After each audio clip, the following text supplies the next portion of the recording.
Bonjour à tous, merci de nous rejoindre pour ici l'Europe sur France 24 et RFI. Nous recevons cette semaine un Belge qui a été longtemps président du Conseil chargé de mettre d'accord les chefs d'État et de gouvernement entre 2009 et 2014. Aujourd'hui toujours très engagé dans la rénovation de l'Union européenne. Vous nous direz comment d'ailleurs, Herman Van Rompuy. Bonjour. Bonjour. Alors, vous êtes Premier ministre de votre pays, la Belgique. Quand vous êtes appelé à exercer ces nouvelles fonctions de président du Conseil européen que vous cumulerez avec celles de président de la zone euro.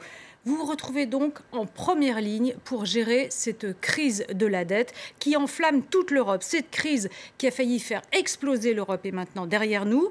L'Europe a réalisé qu'elle devait se réformer pour mieux réagir à ce type d'événement, mais il n'y a toujours pas de consensus sur les solutions à mettre en œuvre. Alors cette semaine a été marquée mardi par exemple par le grand oral d'Emmanuel Macron devant les eurodéputés à Strasbourg avec son ambition de refonder l'Europe et d'éviter d'inutiles, je cite, guerres civiles européennes. Herman Van Rompuy, est-ce que vous le croyez capable d'entraîner tout le monde, les autres en particulier? Je dirais tout d'abord qu'il s'agit, à mon avis, pas de réinventer l'Europe ou de refonder l'Europe. L'Europe existe, mais de redynamiser l'Europe. Ça, c'est autre chose. Donner de nouvelles énergies à l'Europe.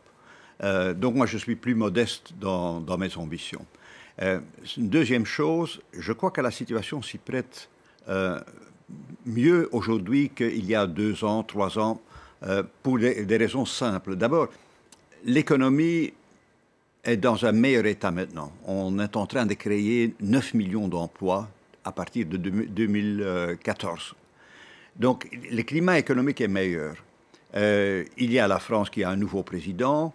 Même les populistes en Italie, en Autriche, même en France, ne parlent plus de quitter l'Union européenne et de la zone euro. Alors le président Macron, quand il a été élu en France, il a tout de suite parlé de ses ambitions européennes. Et un an plus tard, eh bien, on voit qu'au Parlement européen, il a surtout été applaudi par les libéraux. En revanche, les membres du PPE, la majorité conservatrice, dont vous êtes très proche, ont été plus réservés. Est-ce que vous êtes favorable à l'émergence d'une nouvelle force politique en marche? Parce que c'est aussi ça qui est à l'agenda du président Macron. Il a en tête les prochaines élections européennes dans un an.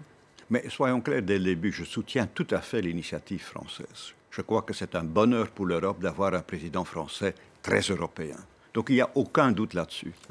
Le niveau des ambitions, là, on peut en discuter. Alors, ce n'est pas les applaudissements qui sont un baromètre pour le degré d'adhésion. Moi, j'étais, comme je l'ai dit, pendant 5 ans à la tête du Conseil européen. Les 28, oui, c'est 28 pays, mais j'ai connu plus de 60 premiers ministres et chefs d'État. Donc ça change tout le temps. Ça change tout le temps. Vous savez, le Conseil européen, ce n'est pas un club homogène. C'est le reflet des démocraties nationales. Mais on peut travailler ensemble. On a réussi à survivre 2 grandes crises existentielles, la crise de la zone euro et la crise des réfugiés. Et c'est chaque fois à l'unanimité qu'on a trouvé des solutions. Mais ça prend du temps, comme l'initiative franco-allemande prendra du temps. Alors justement, parlons-en, parce que ce jeudi, Emmanuel Macron est allé à Berlin justement rencontrer la chancelière sur les questions qui leur tiennent à cœur, en particulier qui lui tient à cœur celle de la zone euro, qu'il voudrait renforcer. Cette chancelière qui a l'air un peu bloquée quand même par sa coalition. Est-ce que vous croyez que l'axe franco-allemand va vraiment être un moteur dans ces changements? Bien, je crois que l'Allemagne reste toujours, en grande majorité, un pays pro-européen. Bien sûr, il y a eu les élections. Il y a eu cette émergence d'un parti populiste. Il y a des partis traditionnels, en fait, qui regardent un petit peu trop, à mon avis, ce mouvement populiste. Donc, je crois qu'il y a davantage ou plus de réserves maintenant en Allemagne qu'il y en avait avant les élections. Il faut être honnête. Pendant la crise grecque, il n'y avait pas l'unanimité en Allemagne sur, disons, la solution à donner à la crise grecque. Mais c'est la chancelière, à un moment donné, qui a fait un choix, qui a montré du leadership et du courage politique, même allant à l'encontre, à certains moments, contre son propre parti, ou une partie de son propre parti. Et donc, je crois qu'il y aura un moment de décision Et je fais confiance à ce don de leadership et de courage politique qu'elle a toujours. Il y a un autre sujet où on voit que l'Allemagne est assez bloquée, c'est celui de la défense. Pour frapper en Syrie, le président Macron s'est tourné vers les États-Unis, naturellement aussi vers le Royaume-Uni, mais l'Allemagne, elle était absente. Mais l'Allemagne a toujours été très réticente quant aux interventions militaires. Est-ce qu'elle ne devrait pas changer ? Et je ne crois pas que le temps est mieux pour ça. Je prends l'exemple de la Libye. On a eu une discussion en 2011 sur une éventuelle intervention franco-européenne en Libye. L'Allemagne s'est abstenue au Conseil de sécurité des Nations Unies à ce moment-là, même après le Conseil européen qui en fait avait donné en quelque sorte le feu vert.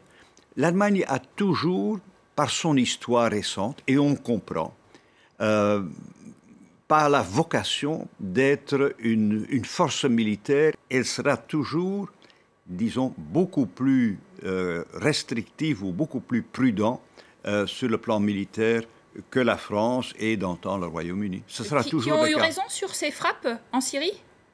Moi, je crois que l'Union européenne, en fait, sans l'avoir soutenue, a dit qu'on comprend que la France, le Royaume-Uni et les États-Unis prennent cette initiative. Il s'agit d'une initiative d'ailleurs qui est unique, qui est bien ciblée, qui n'a pas fait de morts à notre connaissance, qui n'a pas trop déstabilisé nos relations avec la Russie, bien sûr, dans une certaine mesure, oui, mais pas comme on l'avait entendu. Donc, il ne faut pas exagérer. Parlons d'un exercice auquel s'est livré aussi cette semaine Emmanuel Macron. Le grand lancement des fameuses consultations citoyennes qu'il préconise depuis de longs mois maintenant. Une première réunion mardi à Épinal face à 450 personnes. Qu'est-ce qu'il faut penser, selon vous, de cette initiative ? Ça relève de la communication, de la démocratie, c'est bienvenu ? Oui, ça relève du tout. C'est un exercice de communication, c'est un exercice pour aider la cause européenne. Vous savez, quand on est élu, et j'ai été élu pendant beaucoup d'années, on est en contact permanent avec la population. Et on pose des questions sur tout, politique nationale, politique européenne, etc. On est en démocratie. Mais je crois que pour la cause européenne très spécifiquement, qu'on ne convaincra les citoyens européens que par les résultats de nos politiques. On doit, et je caricature, mais c'est le fond de ma pensée. Si on ne parvient pas à faire baisser le chômage, ce qu'on est en train de faire dans pratiquement tous les pays, si on ne parvient pas à créer des emplois stables, si on ne parvient pas à arrêter une immigration illégale et massive, si on ne parvient pas à éradiquer le terrorisme, si on ne parvient pas à modifier, disons, nos politiques vis-à-vis du climat, les gens nous jugeront d'après nos résultats. Alors, effectivement, il faut du concret, des résultats, mais il faut aussi avoir quelques idées pour savoir comment mettre en œuvre cette politique.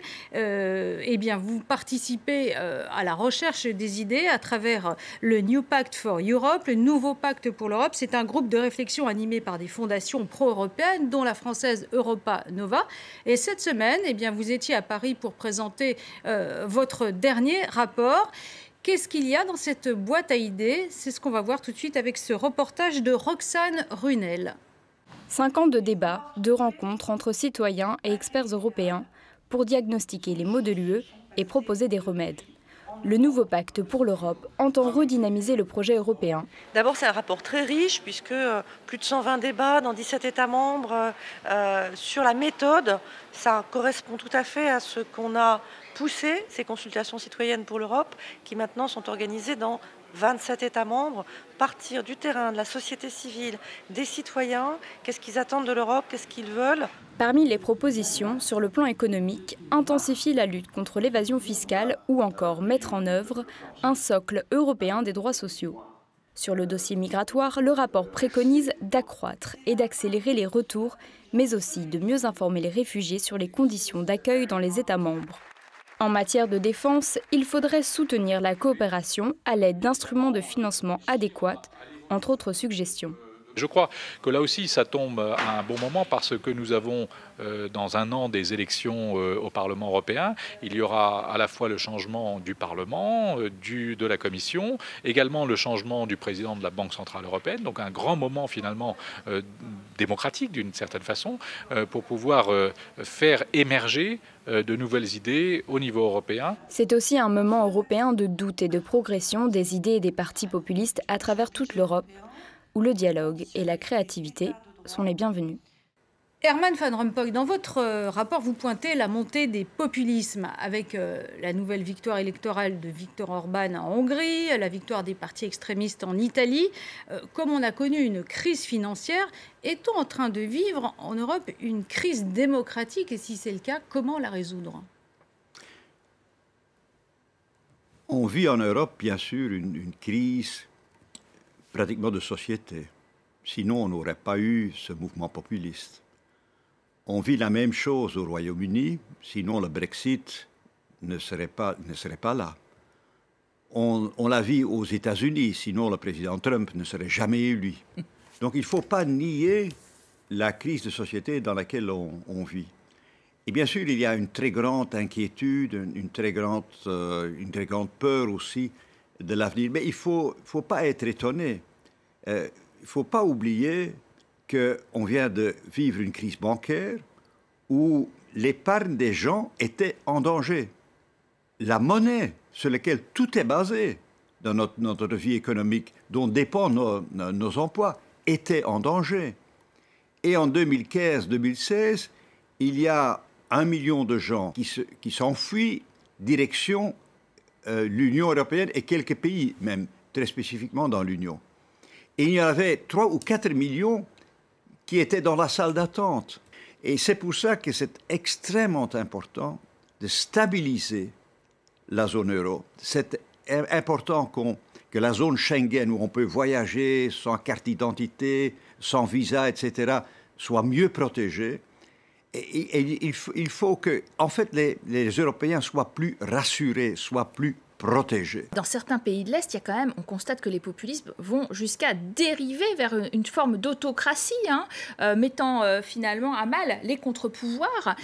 Est-ce que vous le pensez, comme la Commission l'a suggéré, comme certains pays aussi, qu'il faut conditionner désormais les subsides européens, les fonds structurels, au respect réel de l'état de droit? La Commission européenne a engagé une procédure contre la Pologne.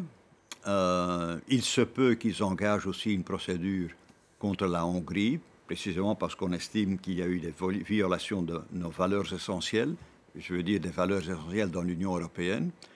Mais il se peut aussi que ces procédures ne mènent à rien, puisqu'on doit prendre ces décisions à l'unanimité. Si la Hongrie vote contre les mesures contre la Pologne et la Pologne vote contre les mesures contre la Hongrie, il n'y a plus d'unanimité. Donc il faut dès à présent songer à d'autres moyens pour faire pression sur ces pays. Et donc le lien entre l'allocation de fonds structurels et le respect de certaines valeurs essentielles, moi je trouve que c'est une bonne idée. On ne peut pas être le champion de la démocratie dans le monde et ne pas faire respecter les libertés essentielles au sein de l'Union européenne.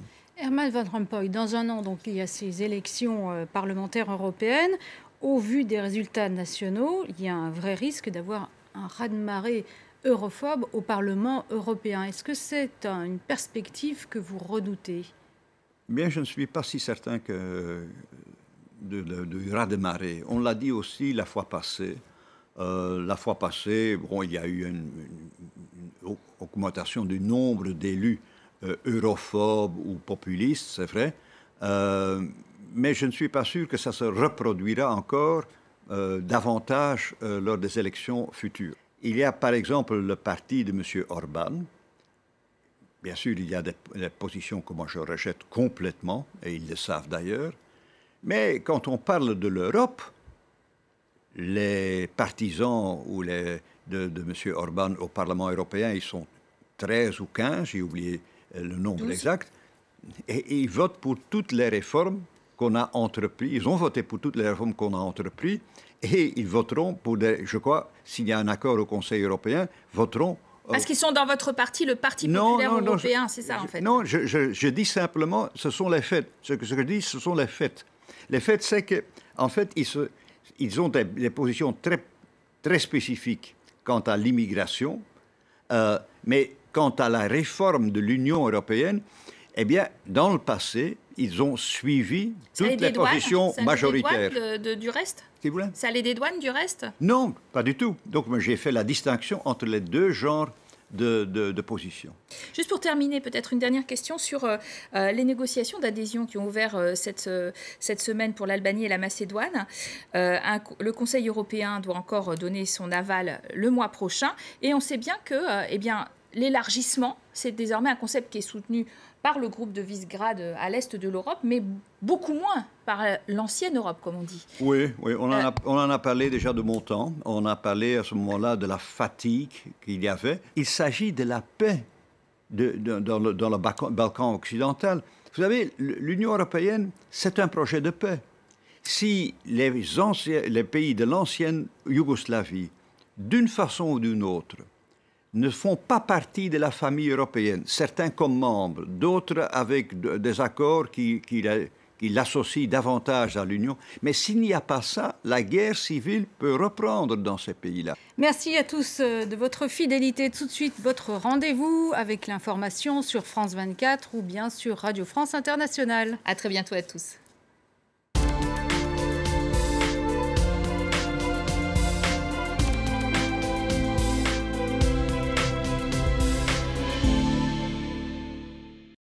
Le lac Nokoué, qui borde notamment Cotonou, est le garde-manger du Bénin. Mais il perd aujourd'hui de son potentiel économique. La surpêche prive les plus démunis de leurs revenus, alors que la mangrove est pillée et que la pollution des jassins d'eau obstrue la navigation. Notre observateur Arnaud Adik-Peto et son ONG parviennent néanmoins à sensibiliser les autorités grâce aux cartes et aux images établies par leurs drones.